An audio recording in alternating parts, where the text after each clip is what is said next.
A woman and her husband rushed in with a little boy. "Please help me.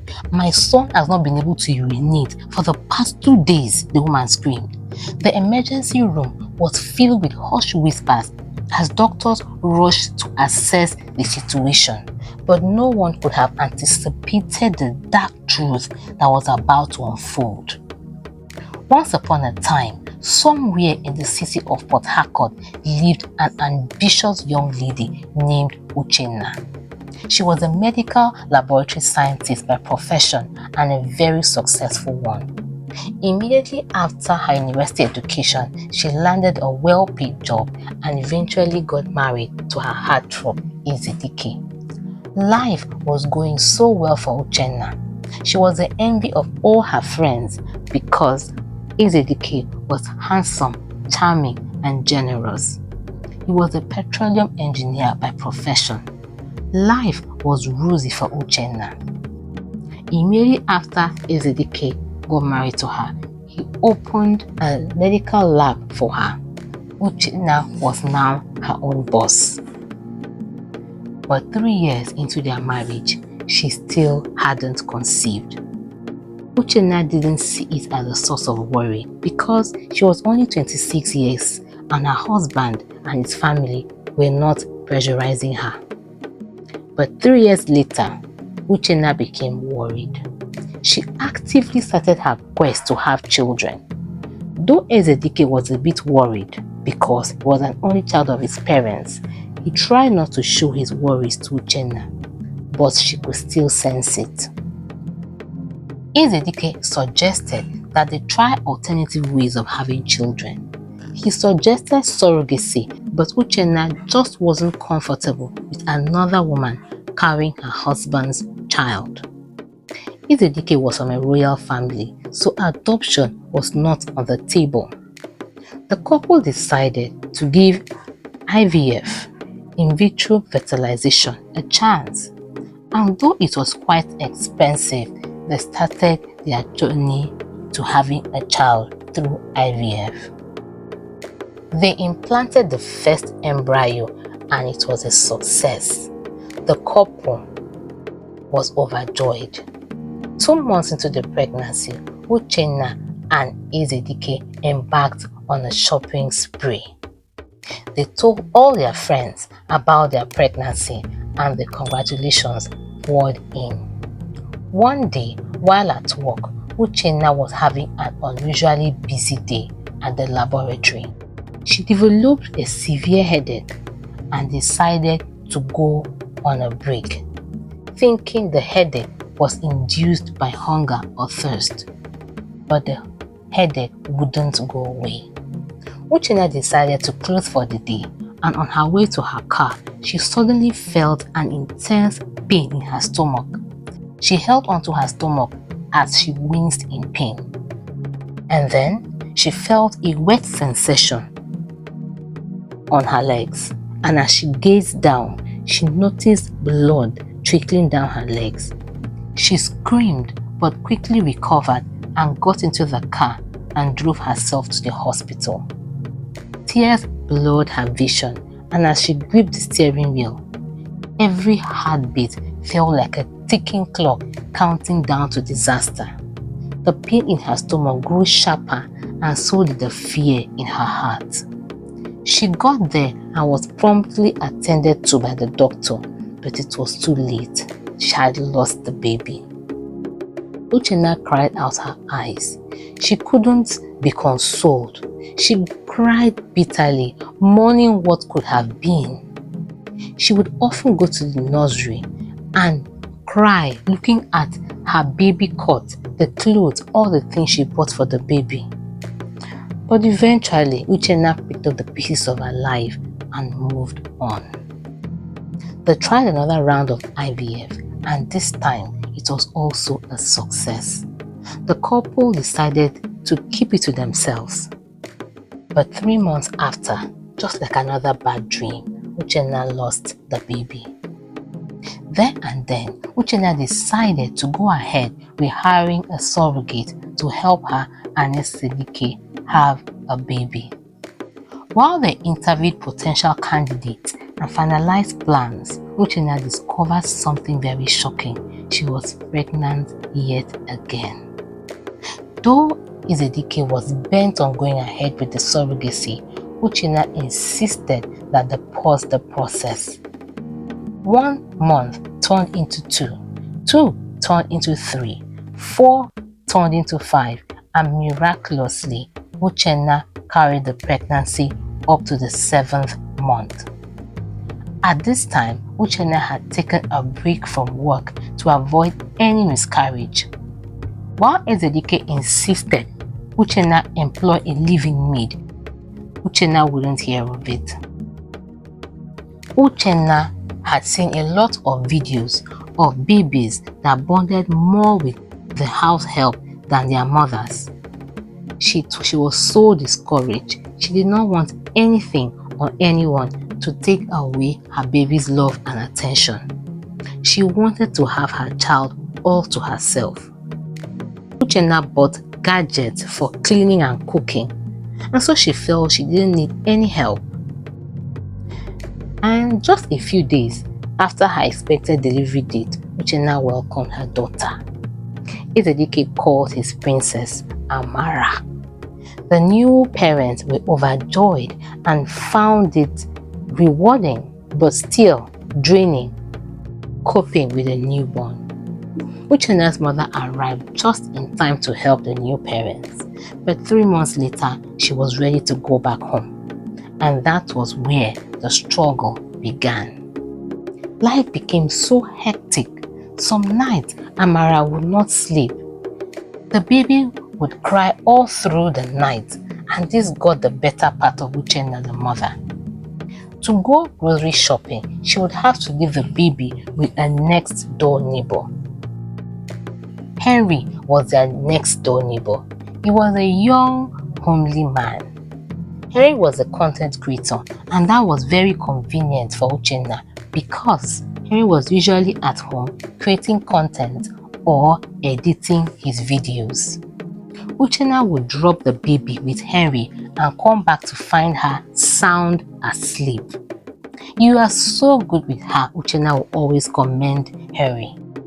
The arrangement didn't sit well with Ezedike, but there was nothing he could do because his wife's mind was made up about not having a live-in maid. Ezedike himself was usually busy with work and could not stay at home with the baby. Life for Ezedike and his wife, Uchenna, went on smoothly until Amara took ill. At first, it started with a little fever that subsided, and then a strange rash appeared on Amara's body. Uchenna thought it was a reaction from her body lotion, and so she changed it.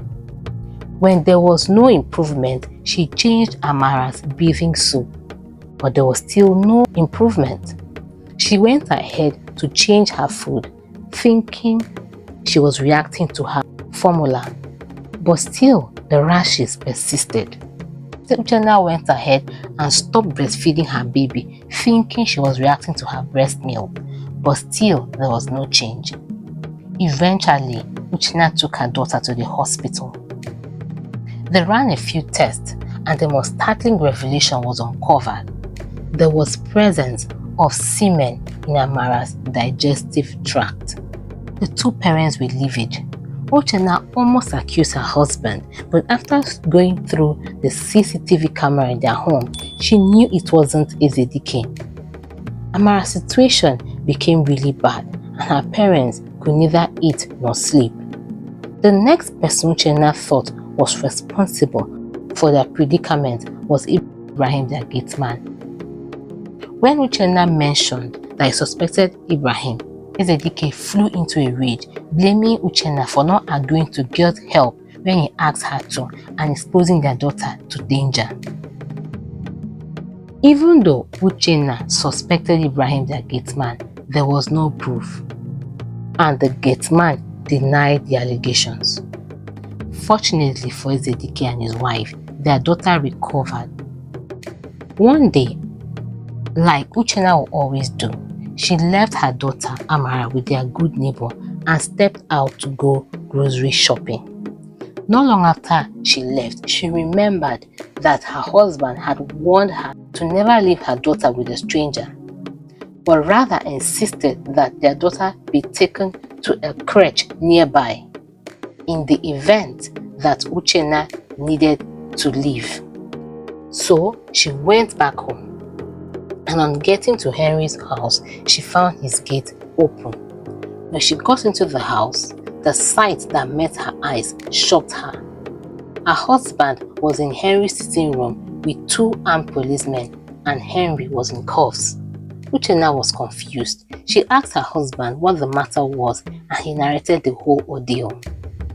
After they had not been able to figure out what was behind their daughter's situation, he had reported the case to the police, and they had sent well-trained men to monitor Uchenna and all her activities. It was after she dropped the baby with their neighbor that the policemen sneaked in to monitor what would happen with the baby. A policeman dressed in normal clothes had caught Henry red-handed trying to carry out an abominable act on Uchenna's baby, Amara.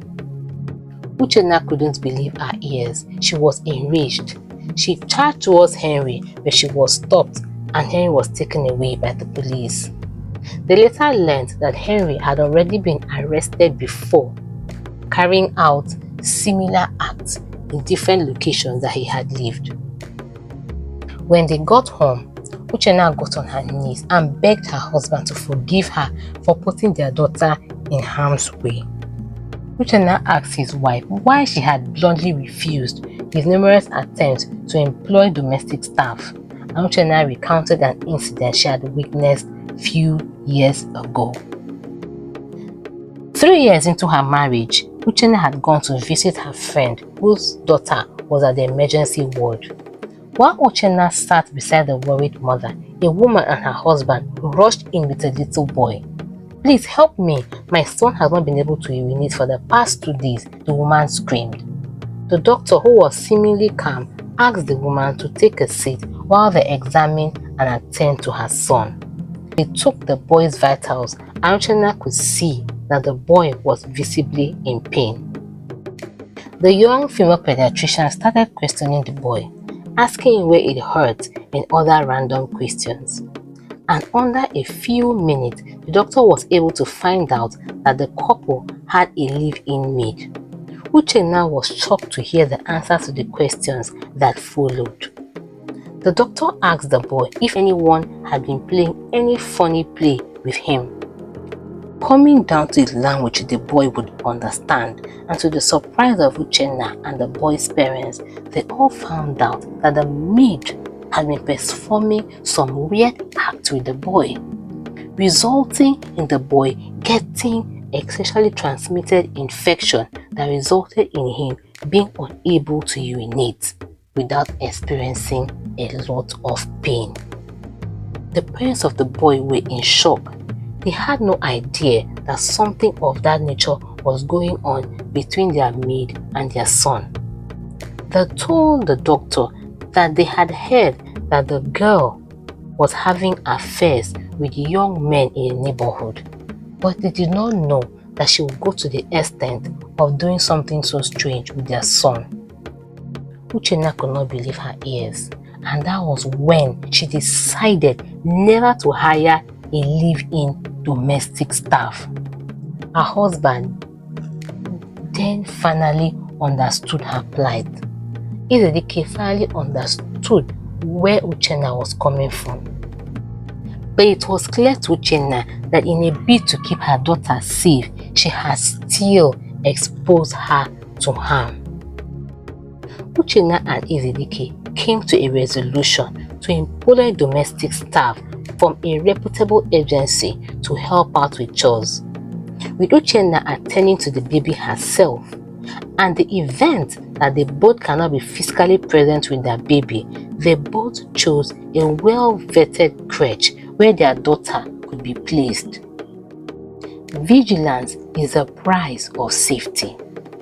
This story emphasizes the importance of being cautious and proactive in protecting our loved ones, especially children, from harm. It reflects the need for parents to balance trust with responsibility in the choices that they make regarding their child's well-being. If you enjoyed the story, do click the like button, subscribe if you haven't for more rich African tales. I would love to know what you think about the story. Was Uchenna overly cautious or not cautious enough? Do you recommend a living maid or a crutch? I would love to read your comments. It has been an honor and a privilege spending this time with you. Thank you so much for watching. Bye.